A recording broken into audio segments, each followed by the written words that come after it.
Welcome, everyone. It's great to see so many people participating tonight.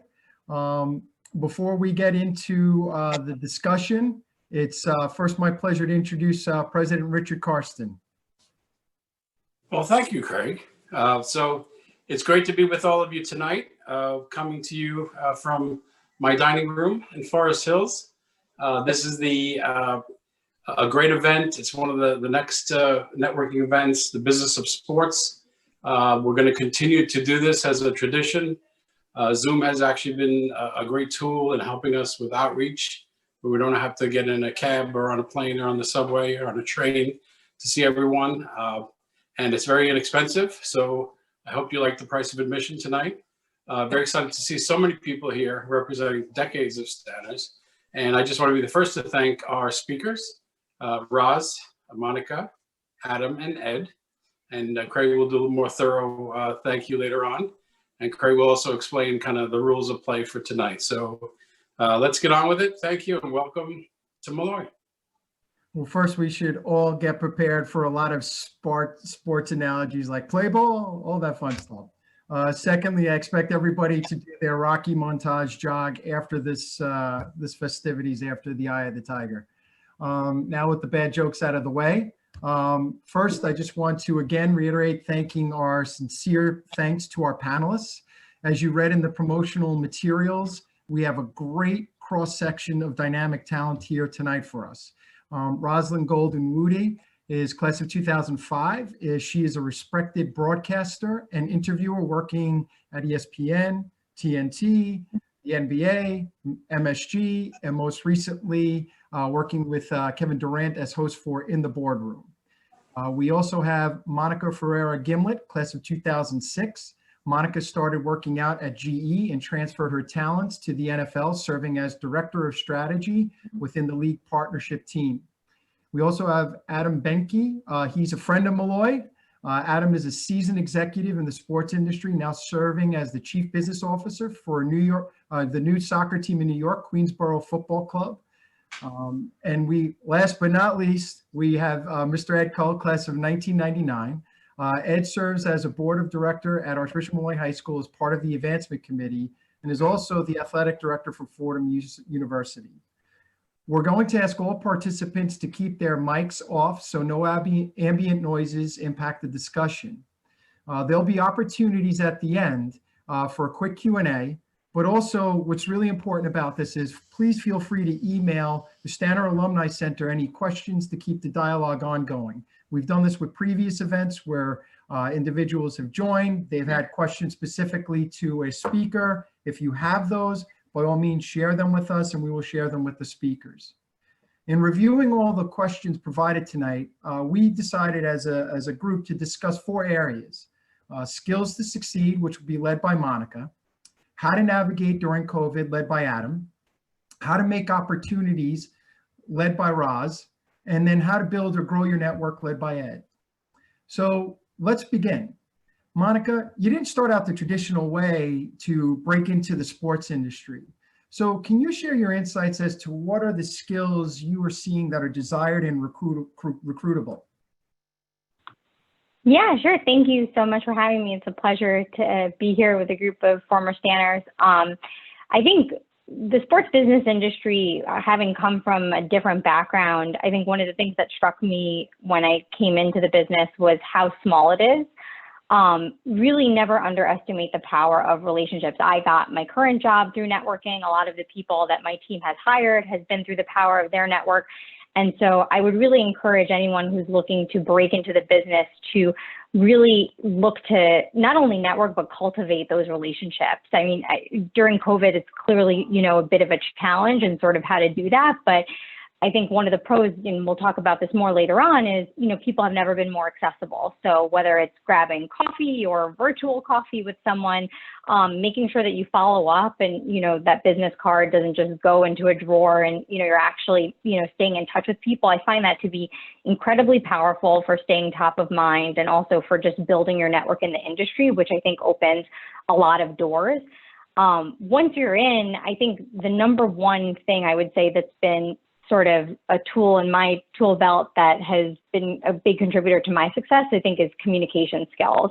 I think that more than anything else has opened a ton of doors for me. Early on, the way that I got myself invited to meetings that included the commissioner, Roger Goodell, or even NFL owners was because I was the one who knew how to make the deck, and I was the one that knew how to prep my team and my executives with talking points to tell a compelling story. And so whether it be presentation skills or even honestly written skills, I find that really focusing on, how to polish those things, you'd be surprised how much of a differentiator that can be in the business, and being able to help, your team or your leaders to communicate a point across. And would definitely encourage, Adam, Ed, and Roz to chime in with their thoughts as well.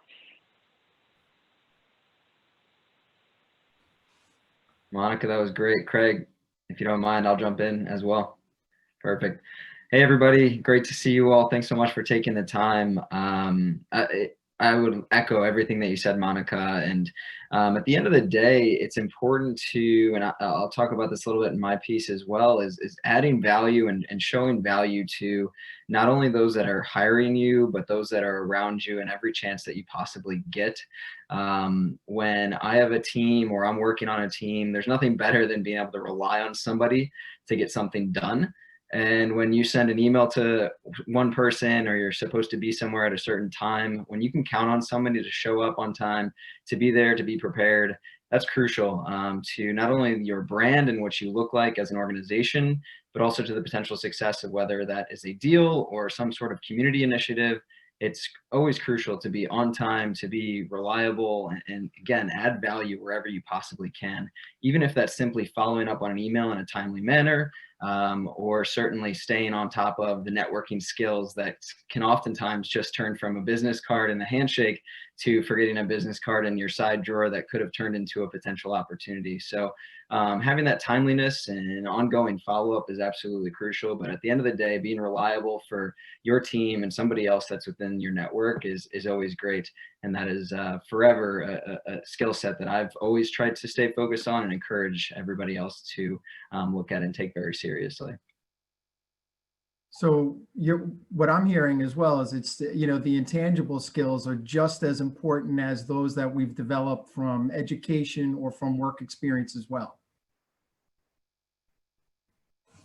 Great. Ed, Roz, would you like to add anything to that? Oh, sorry. Yeah, I was going to say, yeah, Craig, I agree with your point. It's not only just like the skills we actually have. I do think there's something to be said, especially in any field, but especially in entertainment in some ways. Talent matters. I think having a talent or being really good at your skill or your trade matters. But if I think about my career path, I think I'm definitely talented, but I think I've gotten further because of other attributes. Because there's plenty of talented people, and definitely even more talented, or someone who might even be better at your craft than you are. For me, it has been being aggressive. I'm a pretty aggressive person as far as like seeking out the words that Adam used, ways to add value, seeking out opportunity, seeking out other ways to exist on multiple platforms and across, different ways to tell stories. I've been really persistent and resilient. Broadcasting and entertainment is not necessarily a straight line career path. It's more of like in a creative space. It can be very competitive. It's hard, especially in the beginning, to break through and really make a stable living. And I think once you do get to that point, even there's a lot of ambiguity within the business. And also, you can see that the industry is changing constantly as technology and culture and society does as well. So it requires an evolution. And it's not just broadcasting. I mean, I definitely think like the pandemic is showing all different types of trades that you've got to be constantly able to evolve. And I think one thing that really helps me is, we're talking skills, consistency and preparation. Bosses continue to hire you, use you. you continue to have great rapport with people. If you can be depended on, if people know what they're getting from you, you build audience that way. So consistency is key. And one I often get asked about, and Monica, you may as well, how do you exist in a male dominated space and world, which is changing, but it's still a part of our reality. One thing that really helps me, and I think it should help everyone, is preparation. Preparation helps me react quicker on my feet.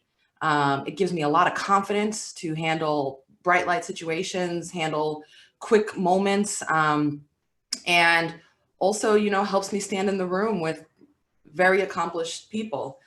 And I think coming back to like Adam's final, point there too, is just, it goes a long way being a good person. And I think that is a huge part of, what I got coming out of Molloy. Really though, if I think about what did I get from Molloy, that part of my life, I learned values, morals, being a good person, the fundamentals, like the building blocks of who I was going to be as an adult.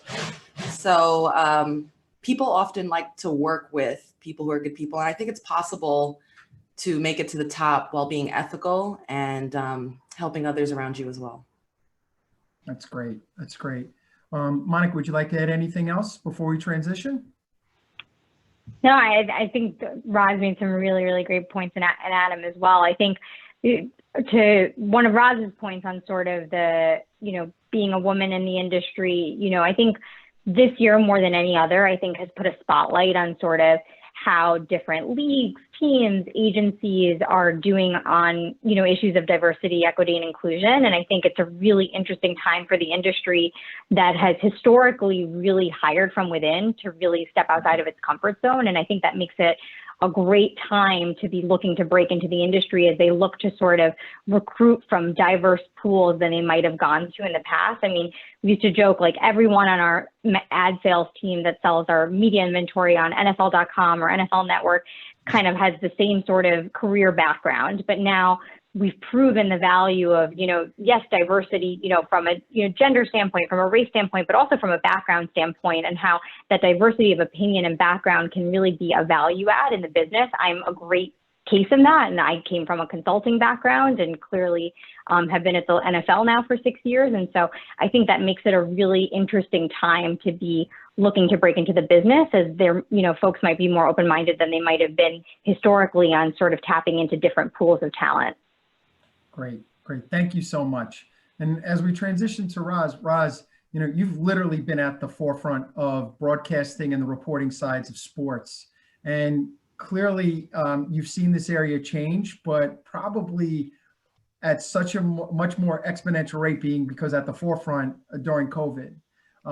And what are some insights that you could share in the sports market that you're seeing that is continue to change, that there are skill sets that can be of benefit as this market evolves?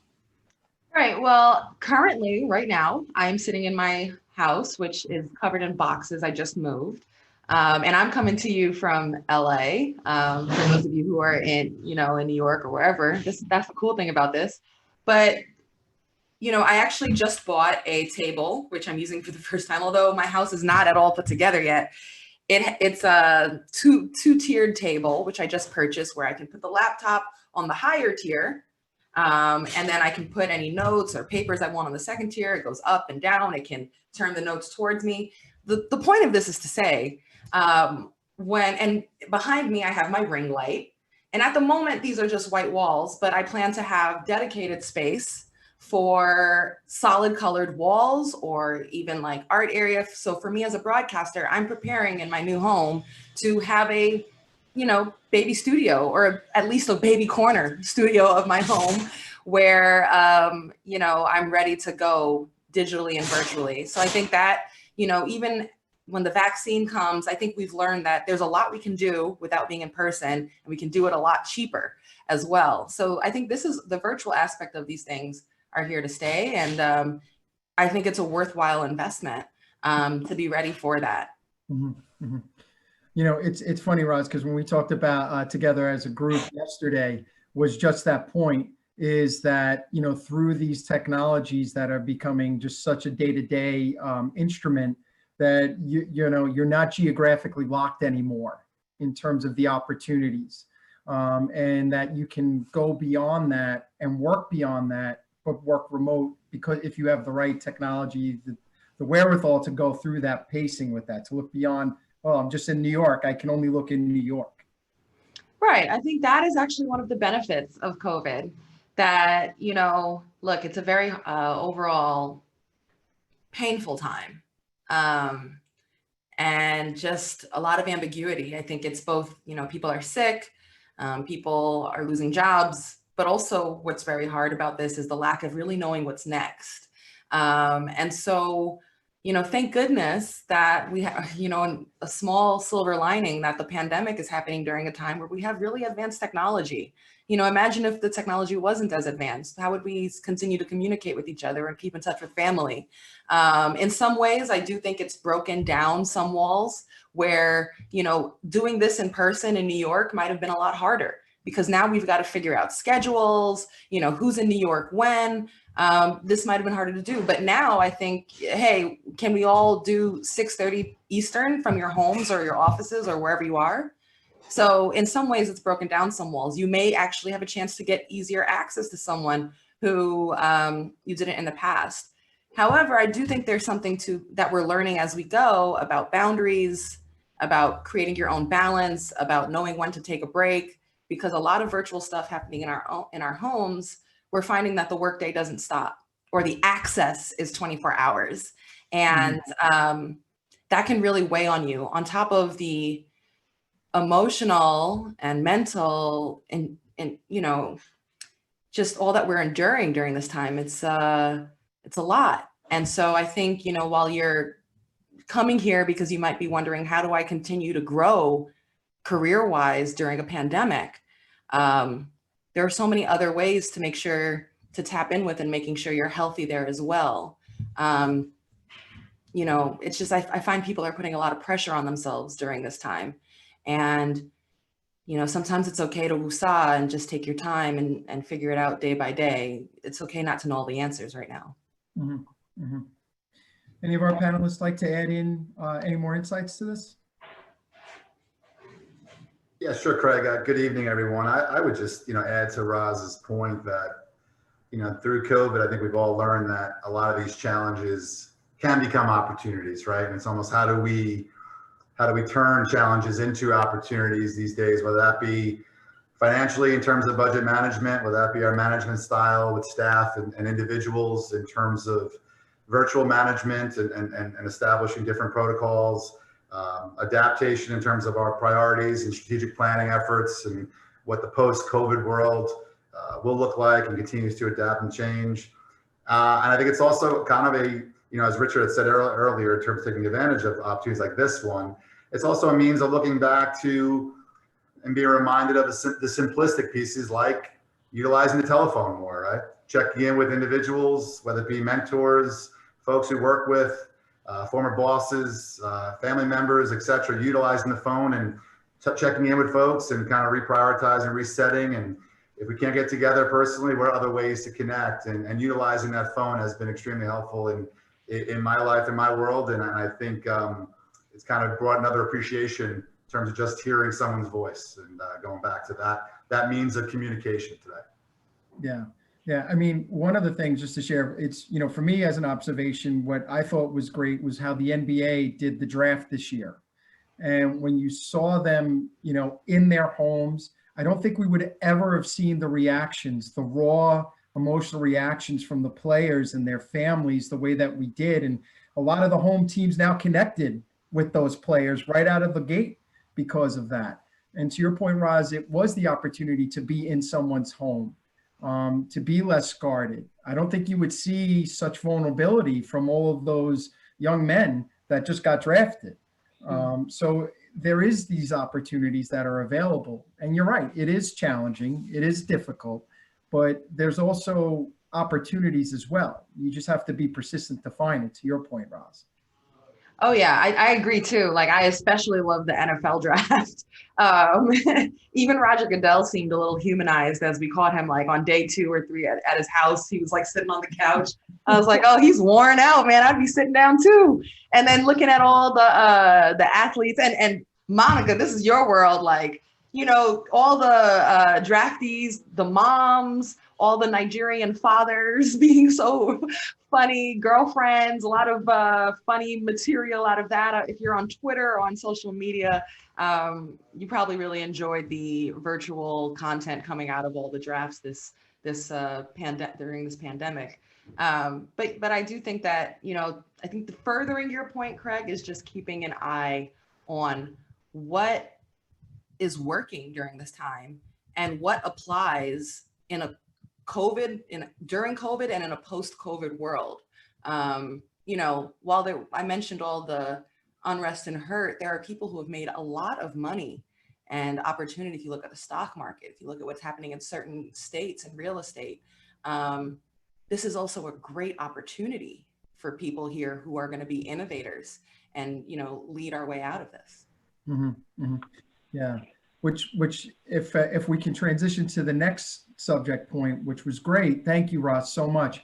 Adam, you know, we're talking about that pivoting and the challenging. Well, congratulations. You decided to set up a sports franchise in New York during COVID. Congratulations. Not much of a challenge. No, not at all. Yeah. So in terms of that, you know, it's hard enough that it's in New York. You're doing it during COVID. You know, through your experience, what are some of the insights you can share as this market's changing? How are you as a franchise itself looking to find that pathway as Roz was talking about?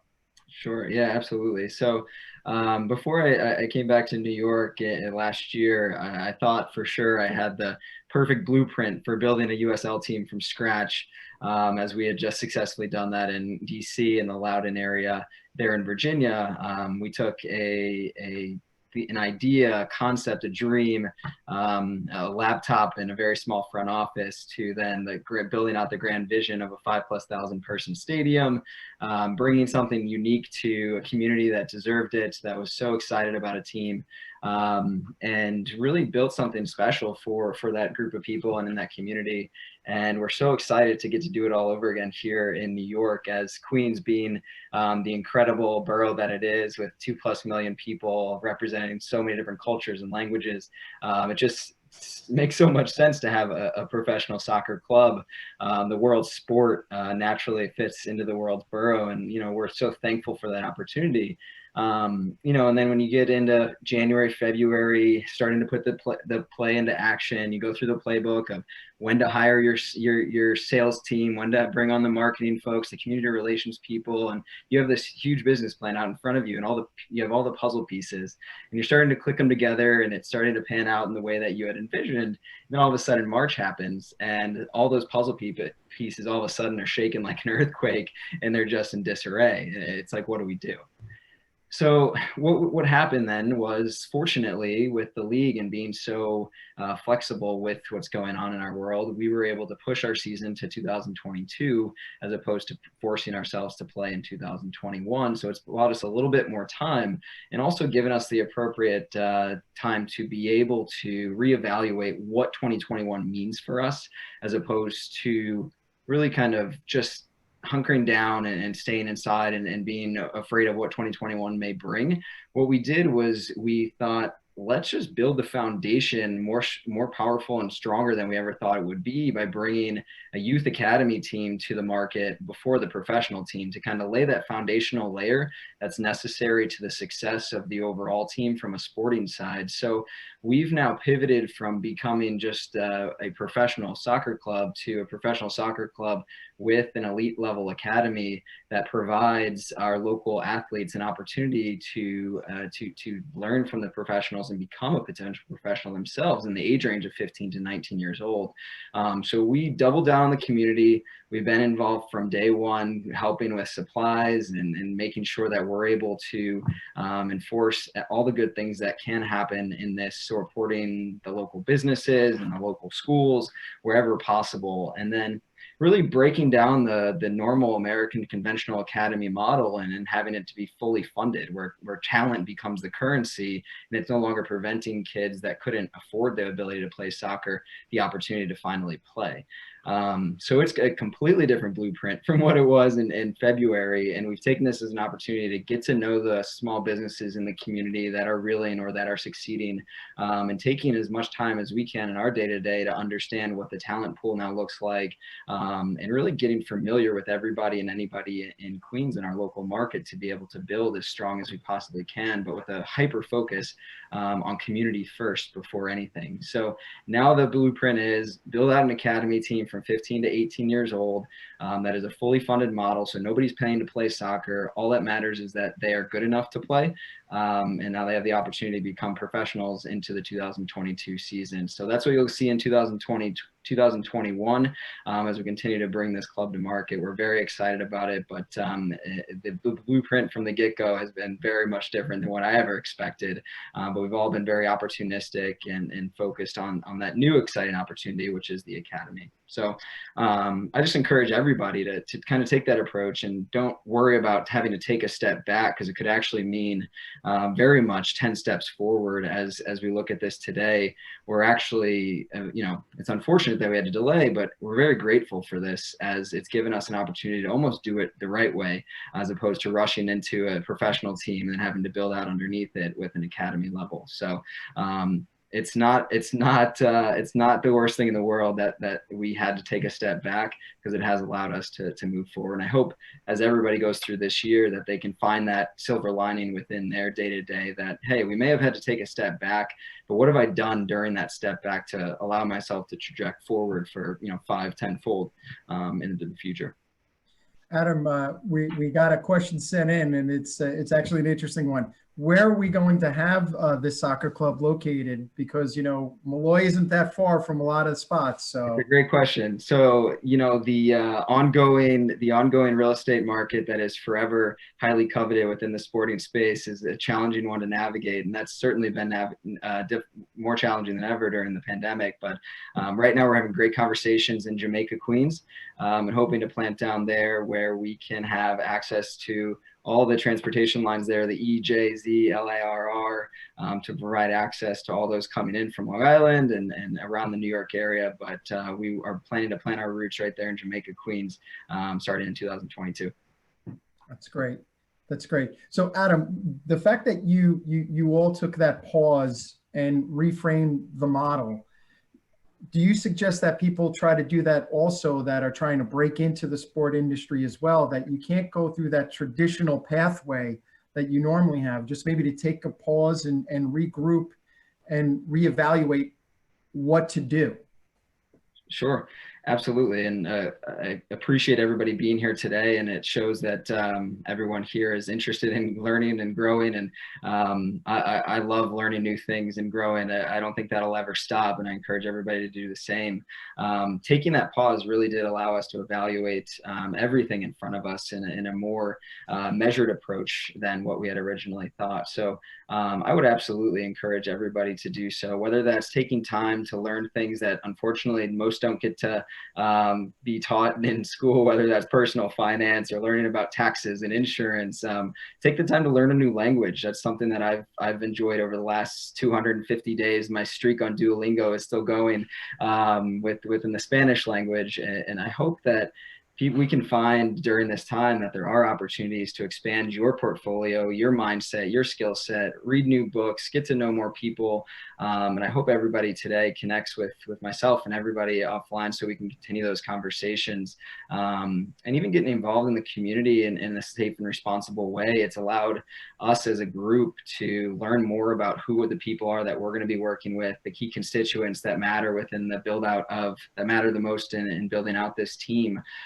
Without it, I think we kind of would have rushed this too much and not built as strong of a foundation. So applying that to everyone's individual careers, I think you can do the exact same thing. Get to know more people, build a stronger foundation, grow the skill set in ways that would never be done before, or even reaching out to organizations and seeing if they need help. There's been a ton of furloughs that have happened during this time. I can't tell you how many great interns we have within our group that unfortunately we're not able to compensate, but they are gaining experience that is so valuable to their resumes, and they're doing work for us that's so valuable to our build out, whether that's simply researching companies or helping us build out community initiatives. Just think about it. There's been all the work is still on the table, but there's less staff now in these groups. So there's additional work to be done and doled out.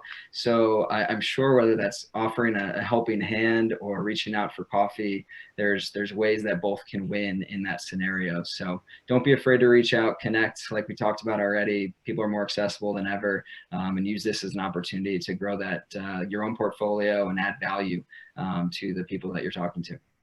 I can jump in here too. And I know we discussed that during this time, Adam, I would share something because to your point about having to step back and maybe like our plans got jumbled.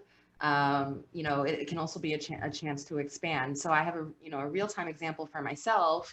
COVID hit, and like many of us, things were shaking up. My pre-COVID plans, I had just signed a deal with ESPN.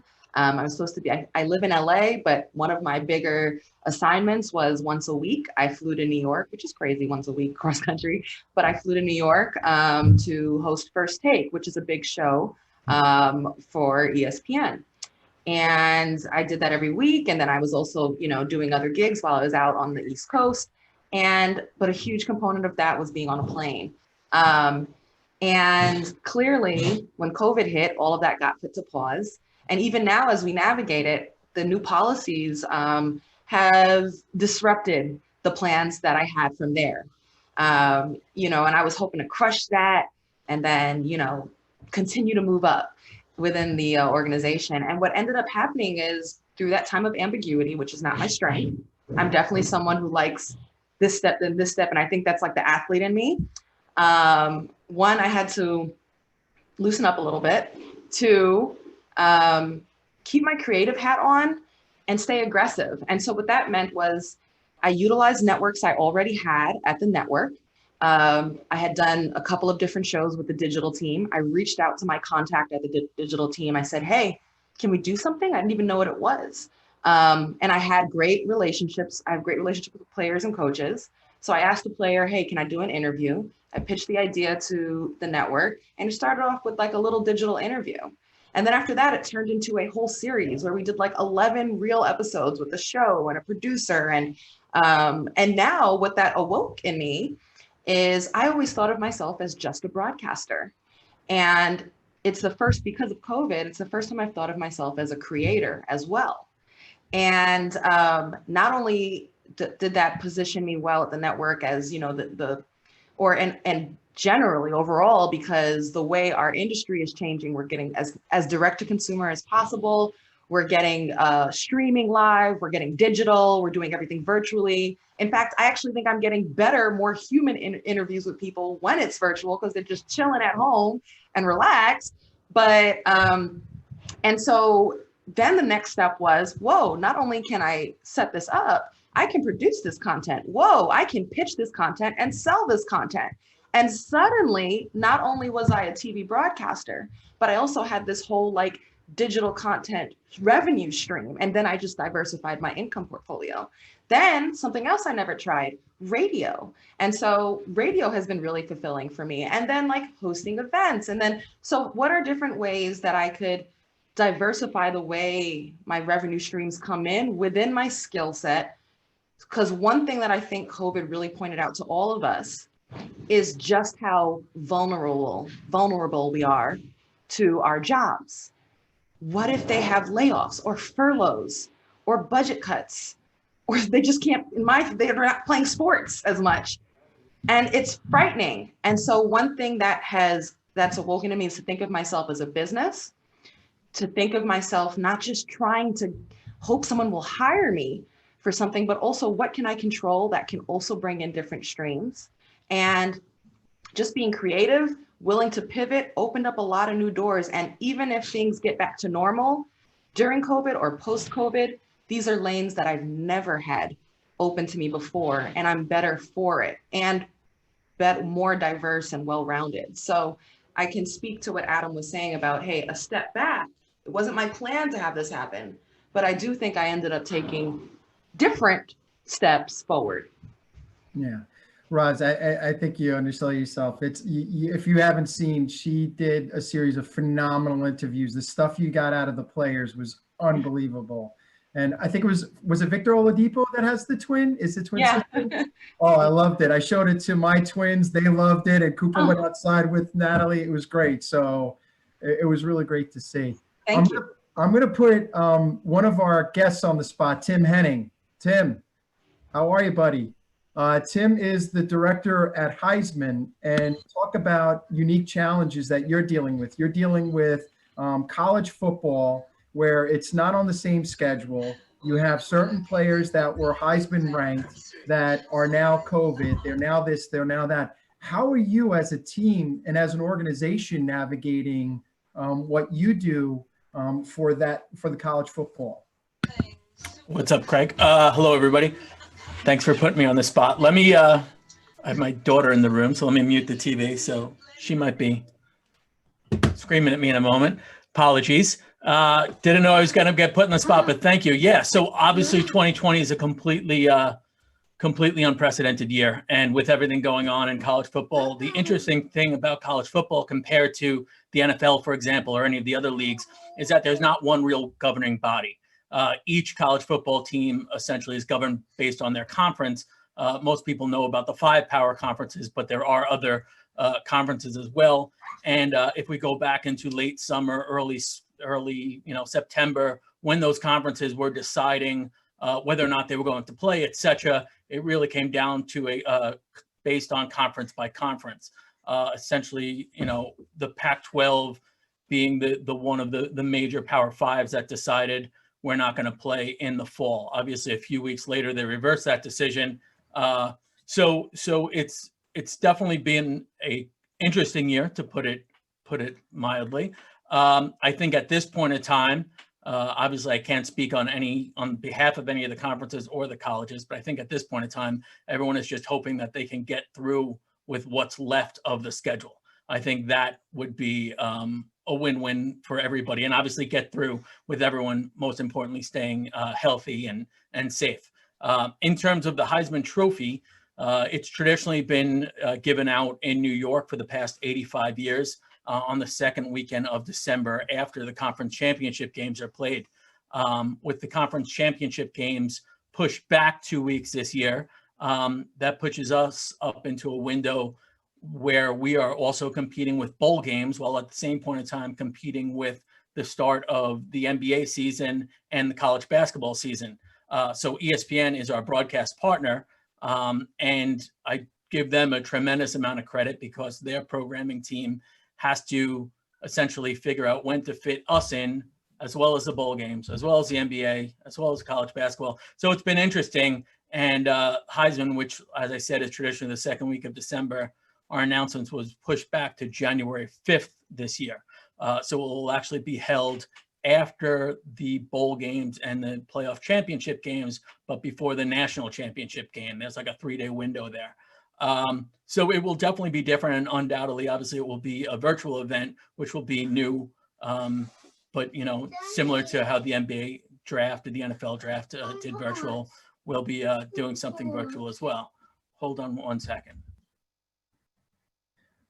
Apologies. So the joys of working at home with a 4-year-old. So yeah, how exactly are we going to do that is still to be determined. By January 5th, there's a strong possibility that many of the Heisman finalists will have played their last bowl games. And if they're seniors, technically, they may not even have to go back on campus. So are we sending crews to their homes? Are we sending crews, ESPN crews, I should say, to their schools? Are we sending crews possibly to a safe location like a hotel ballroom? Those are all the logistics that we're working on right now. ESPN, as everybody knows, is owned by Disney, and Disney has some Herculean COVID protocols, and rightfully so. So whereas they are not even allowing technical production staff, onto campuses. Anytime I have a meeting with them, we have some stuff that we do this weekend. I have to get a COVID test that morning. So there are all these additional steps that we need to go through this year. So it's definitely been an interesting year and has undoubtedly presented tremendous new challenges for everybody. But I think with everyone that I spoke with, it's been an exciting year, undoubtedly with the health and safety of everyone being of paramount importance. But if you kind of put that to the side a little bit, with all the curveballs that everyone's been thrown, it's been interesting to say the least. So I don't know, does that answer your question, Craig? It does. It does. You didn't share that, our patron saint, St. Martian Sampagna, was actually the person that did the Heisman pose for everybody, So, but Tim, thank you. I Cool. appreciate it. You should put the TV back on for your daughter. I absolutely will. Thanks, guys. Thank you. Sorry, I had to do the audible. I saw Tim here. So thank you, Roz. Thank you, Adam. Thank you, Monica, so far. And Ed, we finished with you. And as the athletic director for Fordham, you're dealing with both sides of the coin, right? You're dealing with the business sides and the sports side. Can you share with us, what you would recommend to create engagement opportunities and how to build your network as well? Yeah, absolutely. And I think we all know an example like this is a good one in terms of these COVID days. Roz said something earlier in the start of this panel about preparation.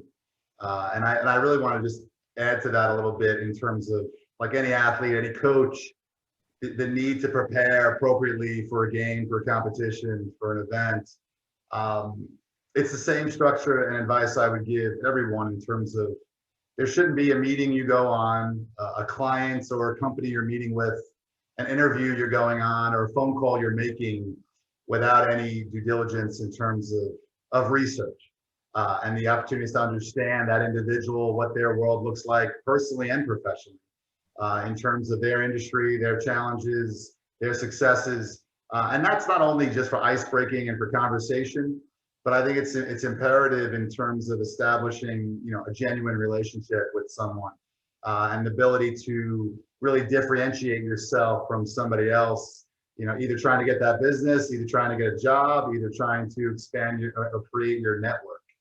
And, I think, Craig, you've alluded to this earlier, it can't just be a LinkedIn request to befriend, and it can't just be an email, feel bad for me, I need a job, can you help me?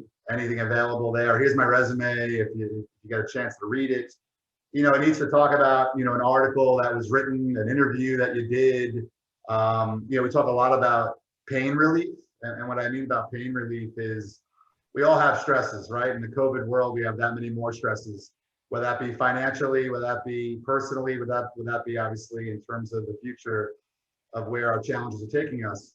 How do we offer up relief for someone else's pain? Whether that be obviously a business opportunity, a solution idea, a suggestion, that a problem that they're having, an innovative thought, a creative thought, or just a reference of an idea that someone else is doing. The ability to actually bring some, as Adam spoke about earlier, bring additional value to that conversation of where I want to be a part of that solution. I want to create a true partnership, a true relationship, not a one-way street, right? An actual two-way street that we could help each other and actually grow together and engage somebody that they'll be more willing to want to talk to you or have that conversation or take their time because they know you put in the effort, you put in the thought, and more importantly, you may have an actual solution to some of their pain. And that's all we want every day, is someone to actually be on our team or someone that we work with to help generate ideas, innovation, and creativity that could help our day-to-day struggles or day-to-day challenges.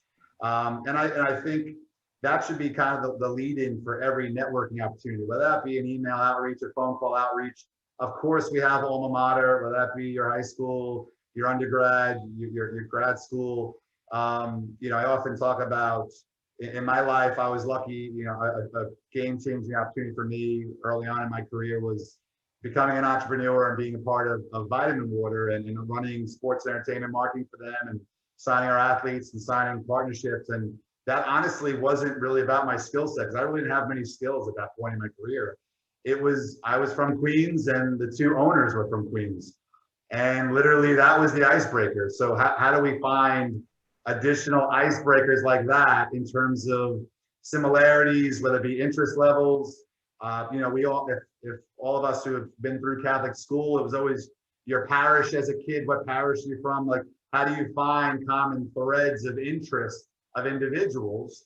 And that opportunity for me at Vitamin than Coca-Cola and overseeing Powerade for those years as a sports sponsor, like that was really based on somebody from Queens liking me from Queens and trusting somebody from the neighborhood, right? It's as simple as that in terms of establishing that connection. And I think the genuine, authentic way you can go about establishing a relationship is essential. And then creating that inner circle and really respecting that inner circle, right? It doesn't need to be just inner circle people that are giving you money for business opportunities or giving you seed money to start a company or giving you help job efforts. Someone whose opinion you trust, who's not just a yes person that's making you feel good on a daily basis. They're challenging you. How could you be better? What you do wrong, what you need improvements on, and surrounding yourself with people that'll always be honest with you and genuine with you. And I think that's essential in career success is surrounding yourself with people that not only will open up doors, but will push you to constantly be improving, getting better. And I think that was a really powerful observation. It's, you know, when you're contacting someone that you want to enhance your network with or build your network with, it's not about what you want, it's what you can do for them. That you're looking at what their interests are at heart. You know, and what we talked about before, like you and I, that, you know, when you announced that Fordham signed, you know, a contract, a sports contract for television rights. And, you know, perhaps someone in the industry that sees this or wants to break into the industry could reach out to you and say, congratulations, by the way, these are my skills that could perhaps help you, you know, continue this progression, things like that. To your point, and Roz, to your point as well, preparation. It is so essential. Like, you're not going to go into a meeting or an interview not understanding what the subject matter is so that you could pull out some dynamic information that's beneficial for what you're trying to do. Sorry. Ed said it perfectly when, you know, preparation really differentiates people. There are a number of talented folks, you know, if you can, when you're trying to meet somebody, you know, sharing with them, I think the key word here is like, why do you care? What's the passion point? You know, is this something that you want to be a part of? And I would encourage the people in here to be patient to look for opportunities that they actually have passion for or can find reason to care about, as opposed to just blindly sending your resume and saying, hey, anything open there. And I think that people are more willing as mentors and as someone that would be, you know, your network would be willing to put their name on the line for you if they feel like, you know, one, you care, and then there'll be a return on the investment that, you know, at any time a mentor or someone opens up a door or makes an introduction, they've also actually put their name on the line. And the next time they reach out to that person and say, hey, check out this up and coming, person, if the last person was not a good look, that weakens that relationship for them. So don't just assume that it's just a gimme because someone is at this level that they can just open these doors. It's a two-way street, and they've really made themselves vulnerable to have your back. So, you know, there's a lot there as part of a unspoken contract of, will you also hold your part? Yeah, that's great. Monica, how are you seeing that, you know, in terms of that two-way communication with, you know, with your clients and everything else that the NFL is dealing with? I mean, it must be so challenging that, you know, that I paid for rights for X, Y, and Z, but now, you know, the game got canceled and we're moving it to Wednesday, and you may not get that right on that TV because it was bought for there. Like, communication's essential. So how are you keeping, I mean, it's absolutely critical for what you're trying to accomplish for the league. So how are you dealing with that? Yeah, and on the partnership side, we really look at it as sort of a marriage between two brands, and it's sort of in sickness and in health, and this has been a hard year, so we'll call it sickness. How do we weather those storms together? The partnership side of the league is not a short-term business. You know, we have partners like Gatorade that have been with us since 1983. And, you know, I myself, in the 6 years I've been at the NFL, have seen a number of crises that we've had to weather with our partners. And I think it's about, you know, how do you continue to prove the value and how do you have those tough conversations, right? We had partners that were heavily invested, so excited to activate around the first ever NFL draft in Las Vegas, coming on the heels of 600,000 fans being in downtown Nashville for the draft in 2019. Fast forward, we're now in, you know, commissioner's basement, essentially, watching a 100% virtual event. That requires a lot of creativity. And so having partners that are willing to work through that with us and willing to see things differently, I think helps sort of ease some of those conversations. But I think it's also, you know, to some of the points others have made of, you know, not letting a good crisis come to waste, right? Like, there are partnerships that we were pursuing pre-COVID that we very quickly had to pivot and go in a different direction. I'm not talking to anybody in the airline category, for example, but we recently announced a deal with Postmates because people are ordering food from home. And so I think looking at, you know, as you guys are trying to break into the business, what are the areas that are growing and what are the areas that are positioned, you know, well because of COVID, right? People have been, you know, watching more and more esports, never more than during COVID, right? As people were so hungry for sports content. Legalized sports betting is another area that's extremely exciting, growing really quickly as, you know, more states come online that could provide some unique opportunities. So I think, you know, rethinking and pivoting, you know, as Adam and others have mentioned, you know, during the panel of, you know, whereas, you know, you might have had your 5-year plan and, you know, COVID maybe, you know, forced you to rethink it. I think being open-minded and willing to explore new opportunities that might have been created by the pandemic could be another interesting play as, you know, folks look at how to break in. Can I ask Monica a question just to follow up? I can't help it. It's the interviewer in me. And I think it could be helpful because it's a good reflection of where we are society-wise too. What have you seen from attitude-wise around spending from brands and partners? And has there been a shift, obviously, maybe from the beginning of the pandemic to where we are now? There's definitely been a shift in terms of what the highest, you know, what the high spending categories are, right?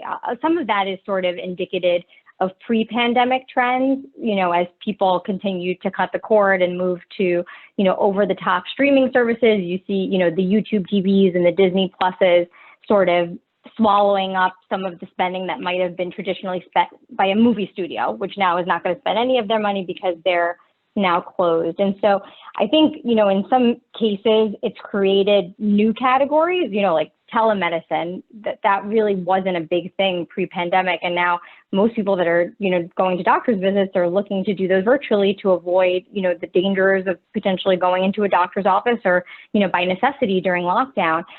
Versus others, I think it's accelerated trends that were already there. You know, if we look at the food delivery space, you know, that was already hot and, you know, has only gotten hotter because of the pandemic. And esports, gambling, I think, you know, those are areas that we're going to see continuing to grow as a result. But, you know, that trajectory was strong to begin with. So more to come. Great. So I tried to pepper in a lot of the questions that I was receiving by email and by direct message. So I want to wrap up this one with one last question because I promised the president we are strict to an hour, so I got a minute. But we got a question from one of our alums that's a director of a nonprofit organization that focuses on increasing youth participation in sports. Obviously, safe play in the COVID world is a priority for them. But beyond the crisis, how would you direct him and maybe others that are associated with you know, nonprofit youth organizations to connect youth sports programs with professional leagues and teams? That sounds like an Ed or Adam question. If you don't mind, I'll jump in. Sign me up. We're excited. Let's do it. Let me just say that all of the clubs that are coming out of the ground in the USL and soccer in specific, like NBA Cares and the NFL, MLB, they all do a great job involving themselves and ingraining in the community. Soccer is another unique space where our clubs, especially Queensboro FC, take community as number one priority. So the simple answer is let's connect and talk and figure something out, because we want to use our platform just like a lot of the great athletes do these days, and using it as a force for good. The club wants to be a force for good. Our athletes want to be a force for good. So however we can inspire the next generation, we're all about it. So I think it's as simple as connecting with the right people and knowing that the clubs that are building these days find a lot of pride in being a force for good in their community, and make sure that you connect the dots there. Right. Yeah, So, I would just add there, Craig, great question. And I think, whether it's higher education, whether it's professional teams, whether it's corporations today, the social responsibility piece is a huge part of every organization, every institution.